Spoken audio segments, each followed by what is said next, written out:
පටිච්ච සමුප්පාද විවරණය රේරුකාණේ චන්දවිමල මහනාහිමි සංඥාපනය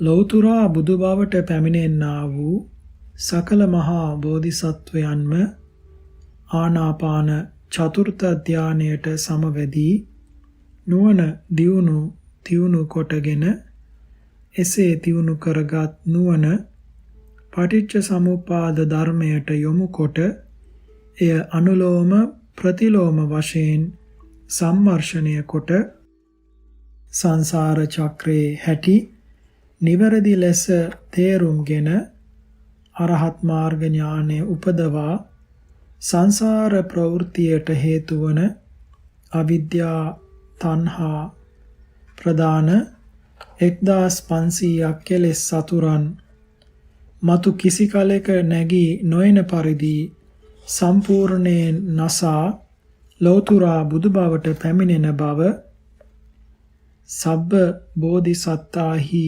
ආනාපාන චතුර්ථ ඥානක්තෝ උට්ඨාය පච්චයාකාරේ ඥානං ඕතාරෙත්වා තං අනුලෝම පටිලෝමං සම්මසිත්වා බුද්ධා හොಂತಿ යනුවෙන් සංයුක්ත නිකාය අට කතාවෙහි දක්වා තිබේ. මේ පටිච්ච සමුප්පාද ධර්මය ලෞතුරා බුදු බවට පැමිණි පසුද උන්වහන්සේලා නිතර සිහි කිරීම වශයෙන් භාවිතා කෙරෙති. අප බුදුරජාණන් වහන්සේ පටිච්ච සමුප්පාද ධර්මය සම්මර්ෂණය කොට පැමිණ වදාළ අරහත් ඵල සමාපත්තියට සමවැදී බොමුල ඒ අස්නෙහිම සතියක් වැඩ සිට ඒ සමාපත්තියෙන් නැගී ප්‍රථමයෙන් කරන්නට යෙදුනේද පටිච්ච සමුප්පාදය සිහි කිරීමමය. උන්වහන්සේ බුදු වීමෙන් 7 වනදා රාත්‍රියේ ප්‍රථම යාමය අනුලෝම වශයෙන් පටිච්ච සමුප්පාදය සම්මර්ෂණය කිරීමෙනුත් මධ්‍යම යාමය ප්‍රතිලෝම වශයෙන් පටිච්ච සමුප්පාදය සම්මර්ෂණය කිරීමෙනුත් පස්චිම යාමය අනුලෝම ප්‍රතිලෝම වශයෙන් පටිච්ච සමුප්පාදය සම්මර්ෂණය කිරීමෙනුත් ගත කළ බව උදාන පාළියේහි දක්වා තිබේ. මෙසේ ලෞතුරා බුදු බවට පැමිණීමට උපකාර වන්නා වූත් ලෞතුරා බුදුවරයන් වහන්සේලා නොහැර භාවිතා කරන්නා වූත් ධර්මයක් වන බැවින් මේ පටිච්ච සමුප්පාද ධර්මය බුදු සසුනේහි උසස් ධර්මයක් බව කිය යුතුය. ඊතා උසස් ධර්මයක් වූ මේ පටිච්ච සමුප්පාද ධර්මය ඊතා ගැඹුරුය. එය මහා බෝධිසත්වයන් හා පච්චේක බෝධිසත්වයන් හැර අන් කිසිවෙකු ස්වශක්තියෙන් නිර්වෝල් කර තේරුම් කර ගැනීමට සමත් නොවන බව ඨපෙත්වා පන ද්වේ බෝධිසත්තේ අඤ්ඤේ සත්තා අත්තනෝ ධම්මත්තාය පච්චයාකාරං උජුං කාතුං සමත්තා නාම නත්ති යනුවෙන් මහා නිදාන සූත්‍ර අටුවාවෙහි දක්වා තිබේ. පටිච්ච සමුප්පාද සංඛ්‍යාත මේ හේතුඵල ධර්මය සොයා ගැනීමේ දුෂ්කරත්වය නිසාම බුදුසසුනේ පිහිටෙන් තොරව ස්වශක්තියෙන්ම ලෝතතු සෙව්වෝ නොඑක් අයුරින් නොමග ගියහ. ඇතමෙක් ලෝකයාත් සත්වයාත් දෙවියෙකු විසින් මවන ලද්දේය. මේ සත්වයෝ ඒ මෞංකාර දෙවියාගේ කැමැත්ත පරිදි සැප දුක් ලබන්නාහ. මෞංකාර දෙවියාගේ කැමැත්ත පරිදිම සත්වයෝ මරණින් මතු සුගතියට හෝ දුගතියට යන්නාහ යයි ගත්හ. ඇතමෙක් මෞංකරුවෙකු නැතිව පඨවි ආපෝ තේජෝ වායෝ යන ධාතුන්ගෙන් සත්වයා ඇති වූයේ යයි ගත්හ. ඇතමෙක් ආත්මයත් ශරීරයත් එක යයි ගත්හ. ඇතමෙක් ආත්මය අනික් එක ශරීරය අනිකකයයි ගත්හ. ආත්මයත් ශරීරයත් එකයයි ගත්තෝ ශරීරය විනාශ වීමෙන් ආත්මයත් විනාශ වන්නේය. එබැවින් මරණින් මතු සත්වයා නූපදින්නේ යයිද පින් පව් වලින් සත්වයාට වන දෙයක් නැත්තේ යයිද කියති. ශරීරයේ අනිකකය ආත්මය අනිකකයයි ගත්තෝ ශරීරයේ ආත්මය නැසෙන දෙයක් නොවේයි. ආත්මය කවදාවත් නොමරෙන්නේය. ඒ ආත්මය ශරීරය බිඳෙන කලෙහි කූඩුවකින් පක්ෂියෙකු බැහැර යන්නාක් මෙන් පුරාණ ශරීරයෙන් බැහැරව අලුත් ශරීරයකට යන්නේය යයි කියති. ඇතමෙක් පෙර කළ පින් පව් අනුවම සත්වයෝ සැප දුක් ලබතියයි ගත්හ. ඇතමෙක් කර්ම විපාකය සම්පූර්ණයෙන්ම ප්‍රතික්ෂේප කරති. ඇතමෙක් පින් පව් කළ තැනැත්තාම එහි විපාක විඳීය යයි ගත්හ. ඇතමෙක් අනිකෙකු කළ කර්මයේ ඵලය අනිකෙක් විඳින්නේ යයි ගත්හ. ඇතමෙක් මේ සත්වයා අතීතයේත් වීය යයි ගත්හ.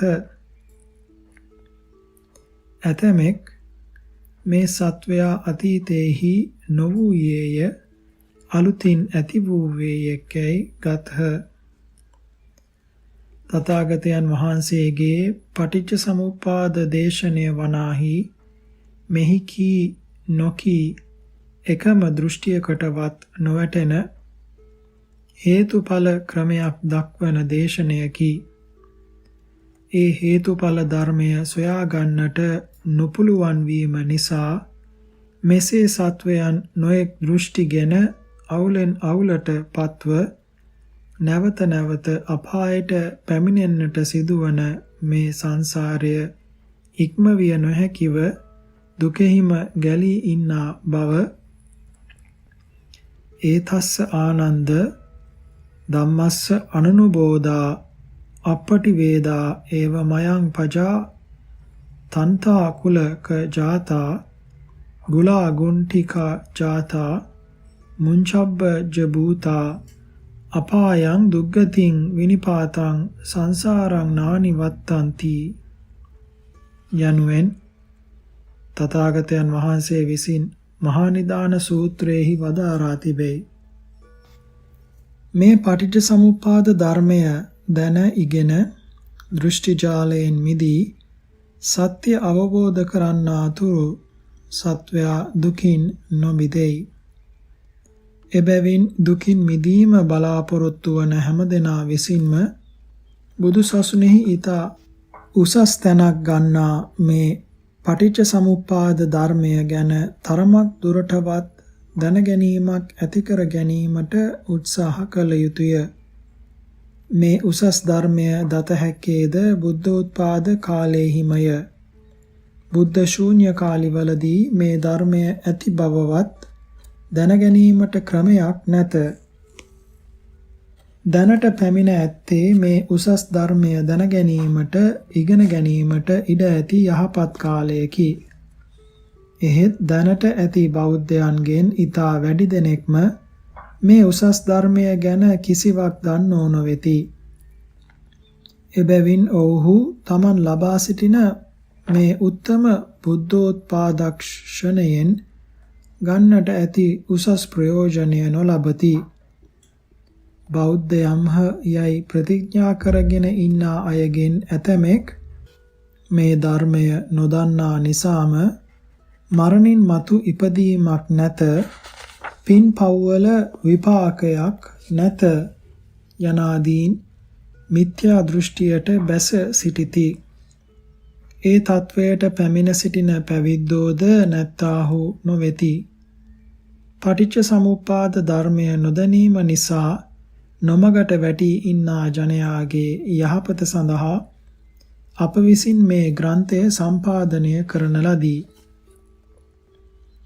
පාලි පොත්වලින් පටිච්ච සමුප්පාදය පිළිබඳ විස්තරයක් ඇත්තේ සම්මෝහ විනෝදනී නම් වූ විභංග අටුවාවෙහි හා විසුද්ධි මාර්ගයේ හිත්‍ය. ඒ පොත් දෙකෙහි එන පටිච්ච සමුප්පාද විස්තරය එකිනෙකට වැඩි වෙනසක් නැත. ඒ පොත්වල එන පටිච්ච සමුප්පාද විස්තරය ඊට වැදගත්ය. ඒවායේ පටිච්ච සමුප්පාදය විස්තර කර තිබෙන්නේ ක්‍රමානුකූලව ධර්මයේ ඉගෙන ගන්නා වූද ඉගෙන ගත්තා වූද තැනැත්තන්ට සුදුසු වන පරිදිය. මෙකල පවත්නා අධ්‍යාපනයේ හැටියට පාලි පොත් 7-8කින් කොටස් පමණක් උගෙනීම ලැබුවන්ටත් ධර්මයේ පිළිබඳ උගෙනීමක් නොලැබූ සාමාන්‍ය ජනයාටත් ඉහත කී පොත් දෙකේ එන පටිච්ච සමුප්පාද වර්ණනාවෙන් ප්‍රයෝජනයක් නොලැබිය හැකිය. රසයක් නොලැබිය හැකිය. අප විසින් මේ පටිච්ච සමුප්පාද විවරණය සම්පාදනය කරන ලද්දේ ධර්මයේ පිළිබඳ ක්‍රමානුකූල ඉගෙනුමක් ලබා නැති සාමාන්‍ය ජනතාව දෙස බලාගෙනය.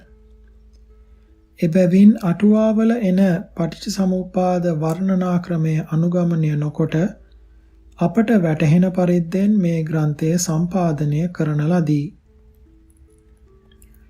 සිංහලයෙන් පටිච්ච සමුප්පාදය විස්තර කර ඇති පොත් කීපයක් අපට කියවන්නට ලැබින. ඒ පොත් අප සිත් නොගත් බැවින් පටිච්ච සමුප්පාද විවරණය නැමැති මේ ග්‍රන්ථය සම්පාදනය කිරීමට අදහස් කළෙමු. අතිශයින් ගැඹුරු වූ මේ පටිච්ච සමුප්පාද ධර්මය කියවන්න වුන්ට තේරුම් ගත හැකි වන පරිදි විස්තර කර ග්‍රන්ථයක් සම්පාදනය කිරීම පහසු වැඩක් නොවේ. අඩුපාඩුවක් වරදක් ඉතිරි නොවන පරිදි මේ ගැඹුරු ධර්මය විස්තර කිරීමට සමත් බවක් අපට නැත. අප විසින් මෙය කරන ලද්දේ මහජනයාට තේරුම් ගත හැකි වන පරිද්දෙන් සැපයූ පටිච්ච සමුප්පාද වර්ණනාවක් කොහෙත්ම නැතුවාට වඩා මේ පොතවත් තිබීම හොඳය යන අදහසිනි.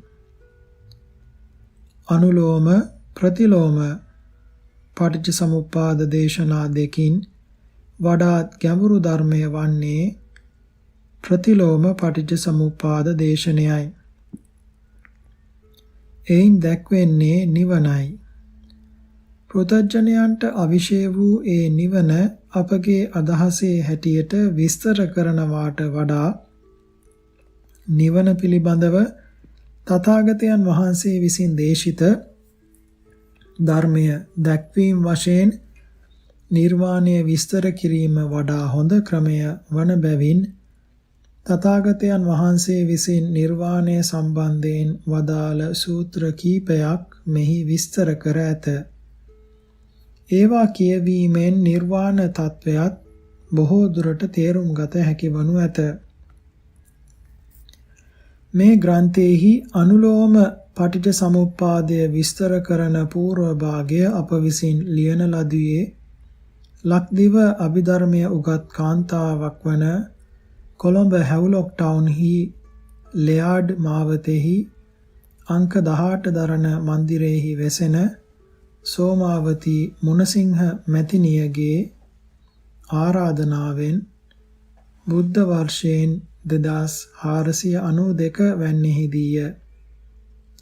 ඒ කොටස ඇගේ වියදමින් ඒ කාලයේදී මුද්‍රණය කරවා ධර්ම දාන වශයෙන් බෙදා දෙන ලදී.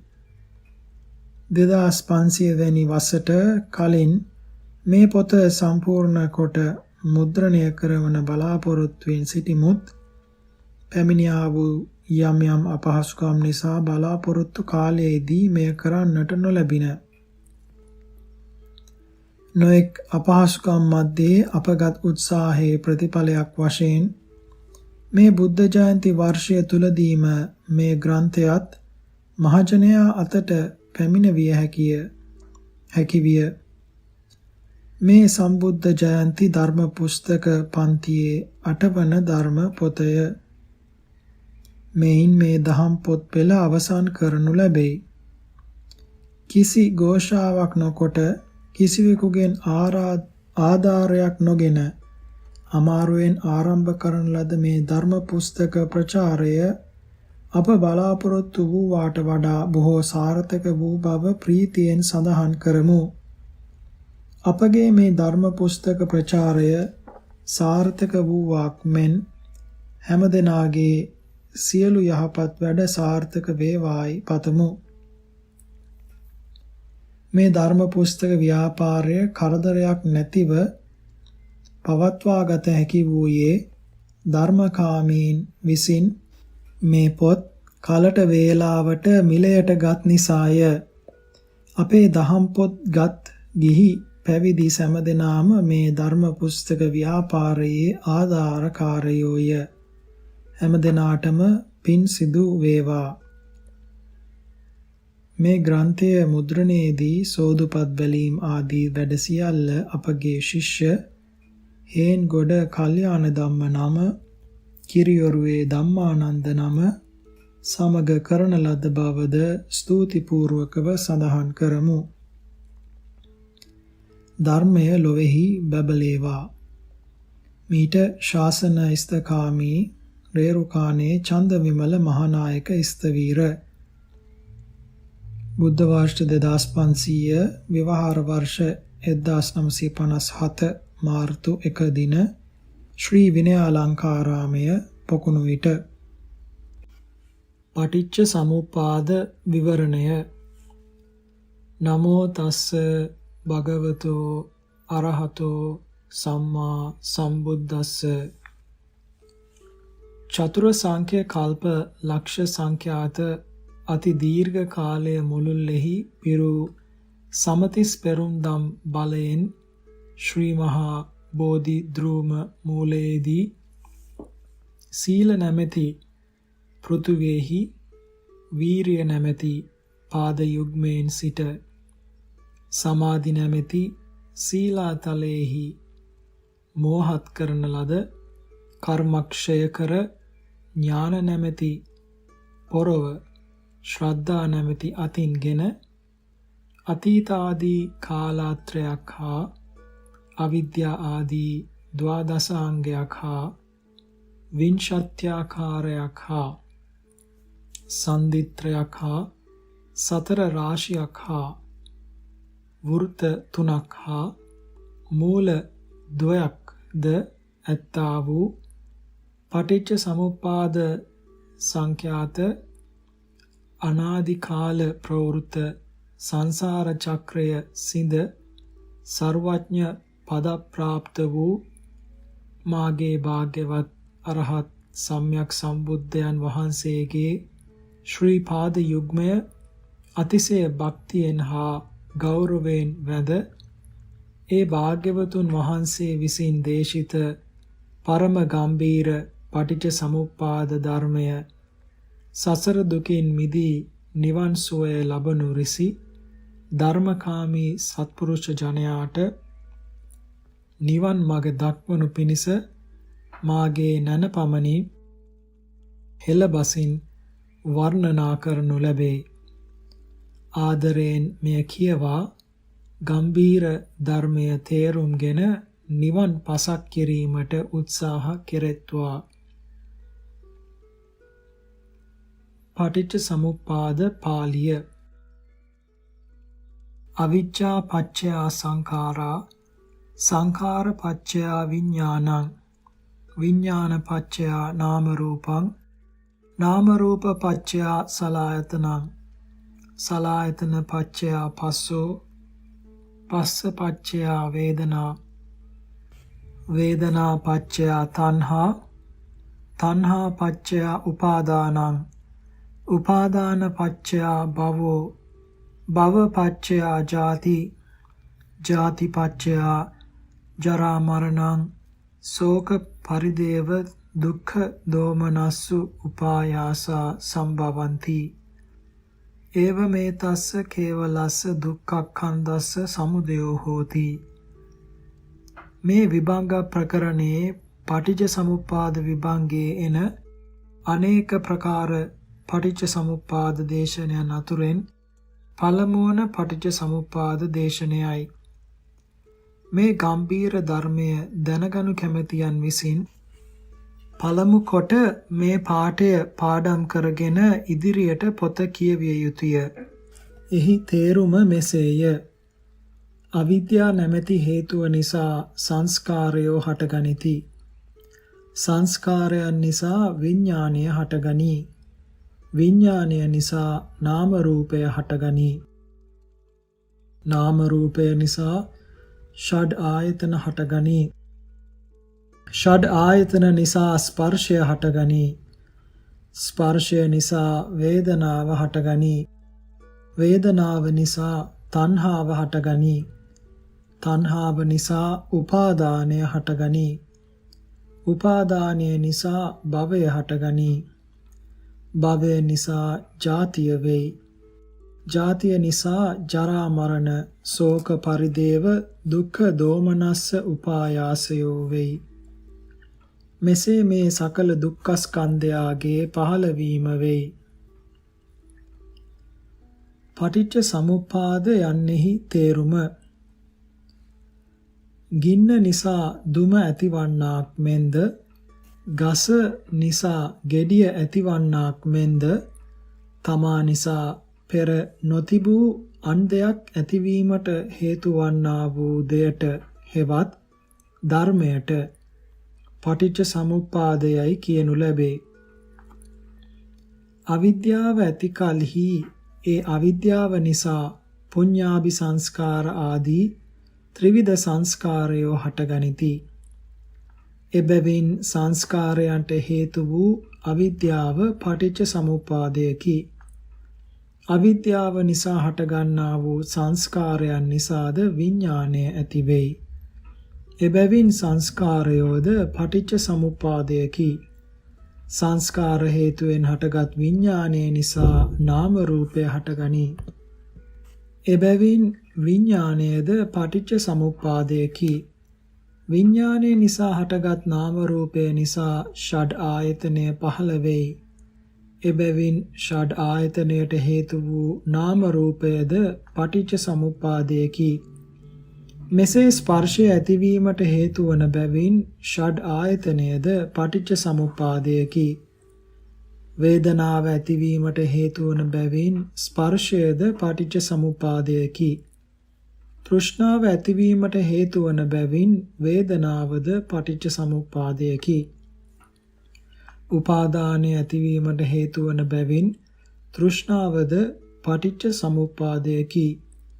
භවය ඇතිවීමට හේතු වන බැවින් උපාදානයද පටිච්ච සමුප්පාදයකි.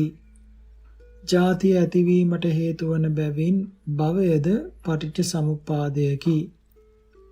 ජරා මරණ ශෝක පරිදේව දුක්ඛ දෝමනස්ස උපායාසයන් ඇතිවීමට හේතු වන බැවින් ජාතියද පටිච්ච සමුප්පාදයකි.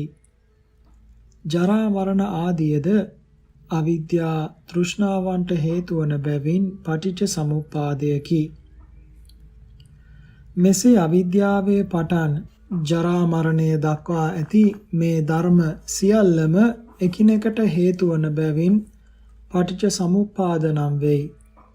ඒ පටිච්ච සමුප්පාදය ප්‍රකාශ කරන්නා වූ අවිජ්ජා පච්චය සංඛාරා යනාදී පාඨයතද ඒ නම කියනු ලැබේ. එක් ගලක් මත එය හා බැඳී සිටිනසේ අනෙක් ගලක්ද ඒ ගල මත එය හා බැඳී සිටිනසේ අනෙක් ගලක්ද එය මත තවත් ගලක්ද මෙසේ උස් වී සිටිනසේ එකින් එක මත ලද මත තබන ලද ගල් සමූහයකට වෙන් වූ ගල් ගැන අපේක්ෂාවක් නොකොට කතා කරන කල්හි කුළුණය යයිද කණුව යයිද කියනු ලැබේ. එහෙත් එකක් උඩ එකක් පිහිටා තිබෙන ගල් සමූහය හැර එහි කුළුණය කියා අමුතු දෙයක් නැත. සත්‍ය වශයෙන් එහි ඇත්තේ ගල් සමූහය පමණකි. එමෙන් එකක් නිසා එය හා බැඳී පවත්නාසේ තවත් ධර්මයක් ඇතිවීම වශයෙන් නොසිඳී පැවතීගෙන යන්නා වූ අවිද්‍යා ආදී ධර්ම පරම්පරාවන්ට ධර්ම සමූහයන්ට වෙන් වූ ධර්ම ගැන අපේක්ෂාවක් නැතිව කතා කරන කල්හි ස්ත්‍රියය පුරුෂයාය දෙවියාය යනාදී නම් කියනු ලැබේ. එහෙත් ධර්ම සමූහය ධර්ම පරම්පරා මිස සත්‍ය වශයෙන් ඇති ස්ත්‍රියක් පුරුෂයෙක් සත්වයෙක් පුද්ගලයෙක් නැත. කුළුණේ යයි කී කල්හි සත්‍ය වශයෙන් කුළුණක් නොලැබී එක පිට එක ගල් සමූහයක් ලැබෙන්නාක් මෙන් ස්ත්‍රිය කියා හෝ පුරුෂයාය කියා හෝ මිනිසා දෙවියා සත්වයා කියා හෝ කී කල්හි සත්‍ය වශයෙන් එක් එක් ධර්මයක් නිසා ඇතිවන්නා වූ ධර්ම සමූහයක්ම ලැබෙයි. ස්ත්‍රී පුරුෂ ආදී වූ නොලැබෙති. පටිච්ච සමුප්පාදයයි කියනුයේ එක එකක් නිසා පවතිනා වූ ඒ ධර්ම සමූහයටය. එබැවින් පටිච්ච සමුප්පාදය අපෙන් ඈත අන් තැනක අන් ලොවක ඇතියක් නොවේයි. අපම බව හෙවත් සත්වයන් පුද්ගලයන් හැටියට විවහාර කරන දෙයක්ම බව දත යුතුය. පටිච්ච සමුප්පාදය අපම වුවද එය සත්ව පුද්ගල කතාවෙන් අපට වැසී තිබෙයි. වැසී තිබෙන බැවින් තේරුම් ගැනීමට දැන ගැනීමට දුෂ්කර ගැඹුරු ධර්මයක් වී තිබෙයි. පටිච්ච සමුප්පාදය නොදැනීමේ දෝෂය. පටිච්ච සමුප්පාදය මහා දුක්ඛ ස්කන්ධයකි. දුක්ඛ චක්‍රයකි. එයට හසු වී සිටින්නා වූ සත්වයෝ ජාති ජරා ව්‍යාධි මරණ ආදී දුක්ඛයන්ට හා අපායික දුක්ඛයන්ටද නැවත නැවත හසු වෙමින් සෙක්කුවේ බඳින ලදු එය වටේ කරකෙන ගවයන් මෙන් භවත්‍රේහි කරකෙති. රෝගයක් ඇති කෙනෙකුට ඒ රෝගය හොඳින් හැඳින ගන්නාතුරු එයට සෑහෙන ප්‍රතිකාරයක් කරගෙන එයින් මිදිය නොහෙන්නාක් මෙන් පටිච්ච සමුප්පාද සංඛ්‍යාත දුක්ඛ චක්‍රය හෙවත් සංසාර චක්‍රය හොඳින් හැඳින ගන්නාතුරු අවිද්‍යා තෘෂ්ණා සංඛ්‍යාත සංසාර චක්‍රයේ මූල ධර්මයන් ප්‍රහාණය කොට එය සිඳ එයින් මිදී නිවනට නොපැමිණිය හැකිය. එබැවින් තථාගතයන් වහන්සේ විසින් ආනන්ද ස්තවීරයන් වහන්සේට ඒතස්ස ආනන්ද ධම්මස්ස අඤ්ඤනා අනනුබෝධා අප්පටි වේදා ඒවමයන් පජා තත්තා කුල කජාතා ගුලා ගුණ්ඨි කජාතා මුංජබ්බච භූතා අපායං දුක්ඛතින් විනිපාතං සංසාරං නාති වත්තන්ති යයි වදාරන ලදී. ආනන්දය මේ පටිච්ච සමුප්පාද ධර්මය නොදැනීම නිසා අවබෝධ නොකිරීම නිසා ප්‍රතිවේද නොකිරීම නිසා මේ සත්වයෝ මීයන් කාපු නූල් පන්දුවක්සේ අවුල් වූවාහු රෙදි වියන්නන්ගේ නූල් පන්දුවක් මෙන් අවුල් වූවාහු මුංජබ්බජ නම් වූ තනවලින් ඇඹරු දිරා කැඩී ගිය කඹයක තන කෙඳිමෙන් අවුල් වූවාහු සැපයෙන් පහ වූ දුක්ඛයාගේ පැවැත්ම ඇත්තා වූ අපාය හා සංසාරය නොඉක්මවත් යනු එහි තේරුමයි. තවද පටිච්ච සමුප්පාදය නොදත් තැනැත්තා නියම ශ්‍රමණයෙකු හෝ බ්‍රාහ්මණයෙකු හෝ නොවන බවද ප්‍රත්‍යක්ෂ ආත්ම භාවයේම ලෝකෝත්තර මාර්ගයට පැමිණෙන්නෙකු නොවන බවද තථාගතයන් වහන්සේ මෙසේ වදාළසේක. යේහි කේචි භික්ඛවේ සමනාවා බ්‍රාහ්මනාවා ජරා මරණං නප්පජානಂತಿ ජරා මරණං සමුදයං නප්පජානಂತಿ ජරා මරණ නිරෝධං නප්පජානಂತಿ ජරා මරණ නිරෝධ ගාමිනී පටිපදං නප්පජානಂತಿ පෙය්‍යාලං න මේතේ භික්ඛවේ සමනාවා බ්‍රාහ්මනාවා සමනේසුවා සමන සම්මතා බ්‍රාහ්මනේසුවා බ්‍රාහ්මන සම්මතා නච පන තේ ආයස්මන්තෝ සාමඤ්ඤත්තං වා බ්‍රහ්මඤ්ඤත්තං වා දිත්තේව ධම්මං සයං අවිඤ්ඤා සච්චිකत्वा උපසම්පජ්ජ විහරිස්සanti. මහණෙනි, යම්කිසි ශ්‍රමණ කෙනෙක් හෝ බ්‍රාහ්මණ කෙනෙක් හෝ ජරා මරණය නොදනිද්ද, ජරා මරණ හේතුව නොදනිද්ද, ජරා මරණ නිරෝධය නොදනිද්ද, ජරා මරණ නිරෝධයට පැමිණෙන්නා වූ ප්‍රතිපත්තිය නොදනිද්ද, පෙය්‍යාලං මහණෙනි, ඒ ශ්‍රමණ බ්‍රාහ්මණයෝ ශ්‍රමණයන් අතර ශ්‍රමණයන් යයි සම්මත වූවෝද නොවෙති. බ්‍රාහ්මණයන් අතර බ්‍රාහ්මණයයි සම්මත වූවෝ හෝ නොවෙති. ඒ ආයුෂ්මත් වූ ලෝකෝත්තර මාර්ගය වර්තමාන ජාතියේදී තමන්ටම විශිෂ්ට ඥානයෙන් ප්‍රත්‍යක්ෂ කොට එයට පැමිණ වාසය කරන්නෝ නොවන්නාහුය යනු එහි තේරුමයි. පටිච්ච සමුප්පාදය දැනීමේ අනුහස්. සම්‍යක් සම්බෝධියය, පච්චේක සම්බෝධියය, ශ්‍රාවක බෝධියය යන තුන්තරා බෝධියෙන් එකකට පැමිණ සියලු කෙලෙසුන් නසා සංසාර චක්‍රය සිඳ නිවනට පැමිණීම පටිච්ච සමුප්පාදය දැනගැනීමේ ආනිසංසය. පටිච්ච සමුප්පාදය දැනගැනීමේ අනුහස් දක්වනු පිණිස තථාගතයන් වහන්සේ මෙසේ වදාළසේක.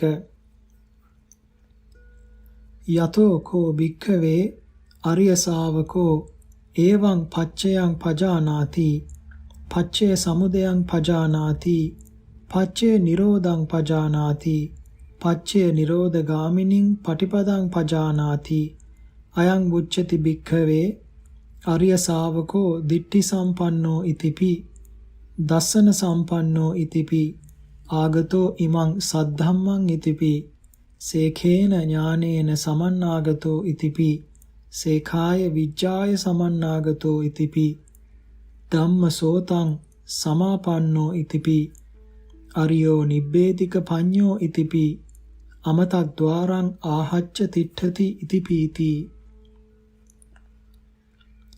මහණෙනි, යම් හේකින් ආර්ය ශ්‍රාවක තෙමේ මෙසේ අවිද්‍යා ආදී ප්‍රත්‍ය දනීද, ප්‍රත්‍යයන්ගේ උප්පත්ති හේතුව දනීද, ප්‍රත්‍යයන්ගේ නිරෝධය දනීද, ප්‍රත්‍ය නිරෝධයට පැමිණෙන ප්‍රතිපත්තිය දනීද.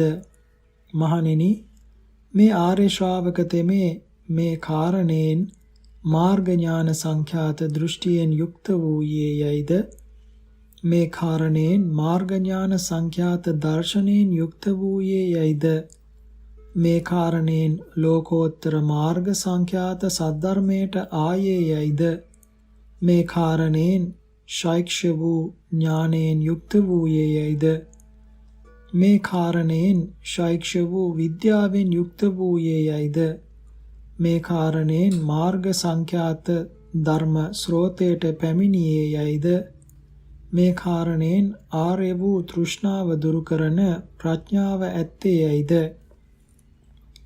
මේ කාරණයෙන් නිවන් දොරට පැමිණ සිටී යයිද කියනු ලැබුවේය යනු එහි තේරුමයි. සියලුම මහා බෝධිසත්වයන් වහන්සේලා ලෞතුරා බුදුබවට පැමිණියේද ආනාපාන චතුර්ථ ධානයෙන් නැගී සිට ඥානය පටිච්ච සමුප්පාදයට යවා පටිච්ච සමුප්පාදය අනුලෝම ප්‍රතිලෝම වශයෙන් වටහාගෙන විදර්ශනා කිරීමෙනි.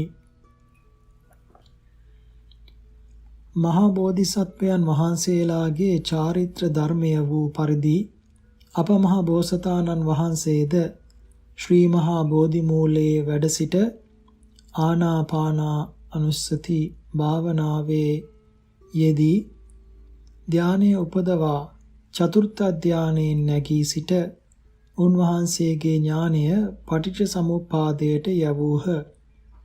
එහි පිළිවෙල මෙසේය.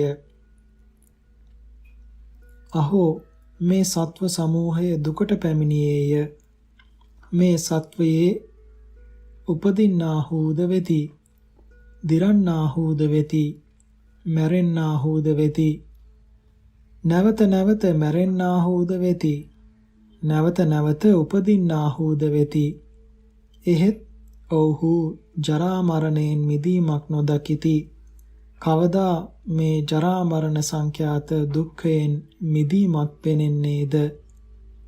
කුමක් ඇති කලෙහි කිනම් හේතුවක් නිසා ජරා මරණය වේදැයි උන්වහන්සේ නුවණින් විමසන්නට බලන්නට වූහ.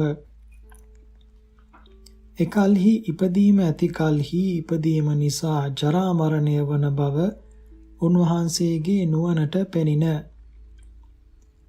ඉක්බිති බෝසතාණන් වහන්සේ කුමක් ඇති කලෙහි කිනම් හේතුවකින් ජාතිය ඇති වේදැයි කල්පනා කළහ. උන්වහන්සේගේ නුවණට භවය ඇති කලෙහි භවය හේතු කොට ඉපදීම ඇතිවන බව පෙනින.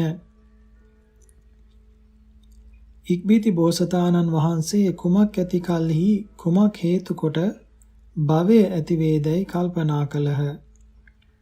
එකල්හි උන්වහන්සේගේ නුවණට උපාදානය ඇති කලෙහි උපාදානය නිසා භවය ඇති වේයයි පෙනින. ඉක්බිති බෝසතාණෝ කුමක් ඇති කලෙහි කුමක් හේතු කොට උපාදානය ඇති වේදැයි කල්පනා කළහ. උන්වහන්සේගේ නුවණට තෘෂ්ණාව ඇති කලෙහි තෘෂ්ණාව නිසා උපාදානය ඇතිවන බව පෙනින. ඉක්බිති බෝසතාණන් වහන්සේ කුමක් ඇති කලෙහි කුමක් නිසා තෘෂ්ණාව ඇති වේදැයි කල්පනා කළහ. උන්වහන්සේගේ නුවණට වේදනාව ඇති කලෙහි වේදනාව නිසා තෘෂ්ණාව ඇතිවන බව පෙනින. ඉක්බිති මහබෝසතාණෝ කුමක් ඇති කලෙහි කුමක් නිසා වේදනාව ඇති වේදැයි කල්පනා කළහ. උන්වහන්සේගේ නුවණට ස්පර්ශය ඇති කලෙහි ස්පර්ශය හේතු කොටගෙන වේදනාව ඇතිවන බව පෙනින. ඉක්බිති බෝසතාණෝ කුමක් ඇති කලෙහි කුමක් නිසා ස්පර්ශය ඇති වේදැයි කල්පනා කළහ. උන්වහන්සේගේ නුවණට ෂඩ් ආයතනය ඇති කලෙහි ෂඩ් ආයතනය හේතු කොට ස්පර්ශය ඇතිවන බව පෙනින. ඉක්බිති මහබෝසතාණෝ කුමක් ඇති කලෙහි කුමක් හේතු කොට ෂඩ් ආයතනය ඇති වේදැයි කල්පනා කළහ. උන්වහන්සේගේ නුවණට නාම රූපය ඇති කලෙහි නාම රූපය නිසා ෂඩ් ආයතනය ඇතිවන බව පෙනින. ඉක්බිති මහබෝසතාණෝ කුමක් ඇති කලෙහි කුමක් නිසා නාම රූපය ඇති වේදැයි කල්පනා කළහ. උන්වහන්සේගේ නුවණට විඥානය ඇති කලෙහි විඥානය නිසා නාම රූපය ඇතිවන බව පෙනින.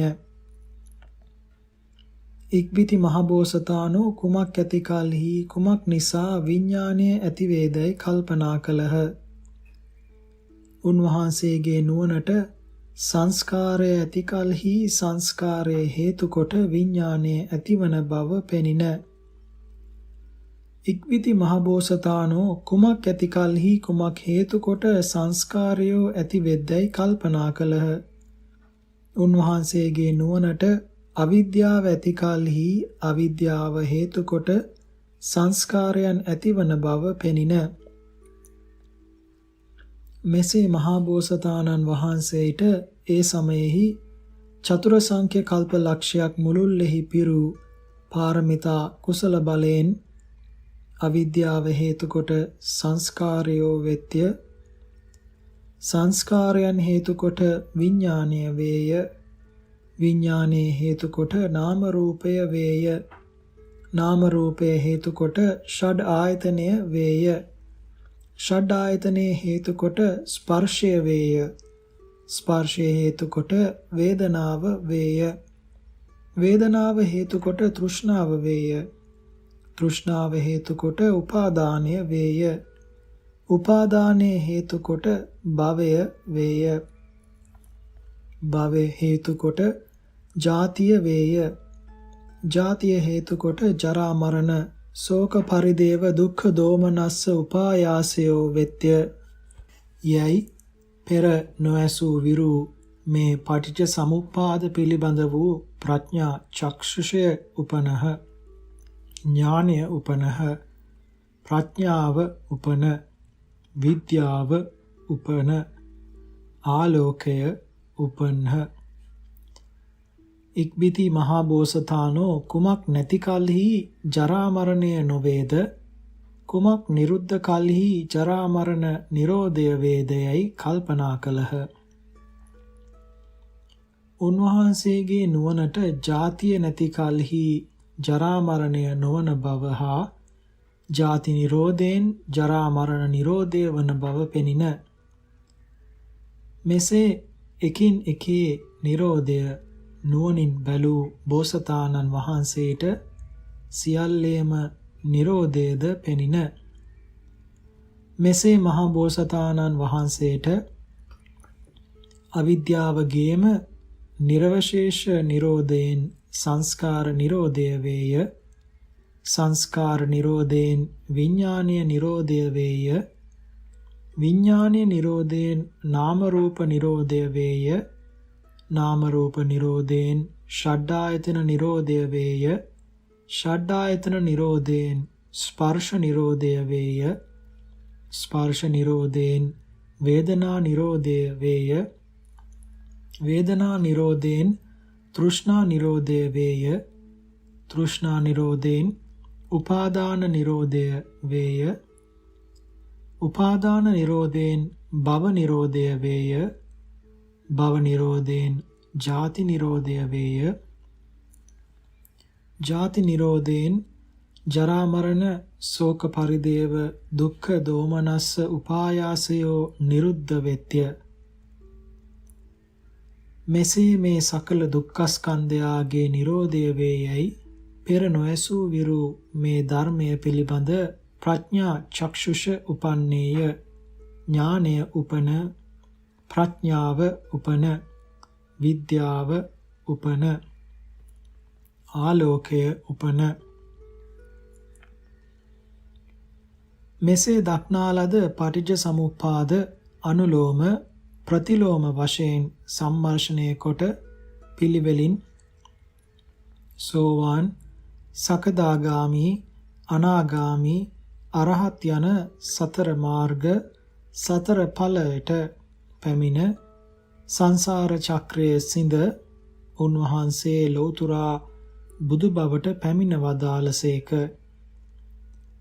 සංසාර චක්‍රයේ සිඳලීමේ ප්‍රීතිය කරන කොටගෙන එදා අරුණෝදය වේලාවේදී ඒ භාග්‍යවතුන් වහන්සේ පෙර බුදුවරයන් වහන්සේලාගේ චාරිත්‍ර ධර්මය අනුව මේ ගාථාව වදාළසේක. අනේක ಜಾති සංසාරං සන්ධා විසං අනිබ්බිසං ගහකාරකං ගවේසන්තෝ දුක්ඛා ಜಾති පුනප්පුනං ගහකාරක දිට්ඨෝසි පුනගේහං නඛාහසි සබ්බා තේ පාසුකා බග්ගා ගහකූටං විසක්ඛිතං විසංඛාර ගතං චිත්තං තණ්හානං කය මජ්ජගා. නැවත නැවත ඉපදීම දුකකි. සසර නැවත නැවත ඉපදීම් වශයෙන් පංචස්කන්ධ සංඛ්‍යාත ගෘහය නැවත නැවත තනන්නා වූ තෘෂ්ණා නැමැති වඩුවා හොයමින් ඔහු අල්ලාගත නොහැකිව නොඑක් සිය දහස් ගණන් ජාතියෙහි සසර ඒ මේ අත දිවූ යෙමි. ස්කන්ධ සංඛ්‍යාත ගෘහය තනන්නා වූ එම්බා තෘෂ්ණා නැමැති වඩුව තා මම දුටු වෙමි. මින් මතු තෝ මට ගෙවල් නොතනන්නේහිය. තාගේ සහකාර කෙලෙස් නැමැති පරාල සියල්ල මා විසින් සිඳන ලද්දේය. ස්කන්ධ ගෘහයාගේ මුදුන වූ අවිද්‍යාව මා විසින් නසන ලද්දේය. මාගේ සිත අරමුණු කිරීම වශයෙන් නිවනට පැමිණියේය. තෘෂ්ණාවගේ ක්ෂය වූ අරහත්වයට මම පැමිණියේ වෙමි යනු එහි අදහසයි.